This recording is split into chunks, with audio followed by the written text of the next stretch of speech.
في تعبير قديم ماشي بيننا وبين بعض وبنقوله من غير ما نحاول نفهم معناه على حقيقته، في حين اننا لو فكرنا فيه شوية ووصلنا لمغزاه هنحترمه اكتر مما بنحترمه ونقدره اكتر مما بنقدره.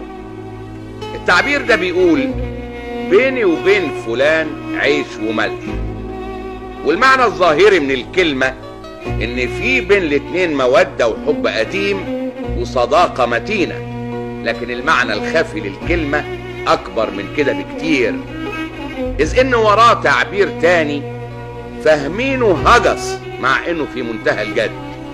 وهذا التعبير التاني هو بيت الشعر العامي اللي بيقول اذا لم تكن لي والزمان شرنبرم فلا خير فيك والزمان ترللي.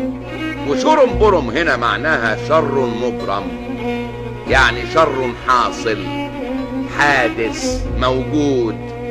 وترللي يا حضرات السادة الأفاضل يعني تراءى لي، أي ظهر لي، يعني وضح لي. يعني لو ما كنتش معايا والدنيا مدياني قفاها ومش شايف منها غير شرها، يبقى مفيش منك خير لما تضحك لي والحظ يديني وشه ويتراءى لي. وبيت الشعر ده هو اللي ورا كلمة العيش والملح، إذ إن المعروف يا حضرات المحترمين إن الواحد لما تضيق بيه الأحوال ويبقى والعياذ بالله على الحديدة ويمكن بيفكر يبيعها كمان، بيبقى مفيش قدامه حاجة ياكلها غير العيش اللي يغمسه بحبة الملح. واديني عقلك بقى لما تلاقي واحد صاحبك يجيلك برجليه وباختياره ومن غير ما حد يأثر عليه علشان ياكل معاك العيش والملح ده ويشاركك أزمتك اللي انت فيها ويحاول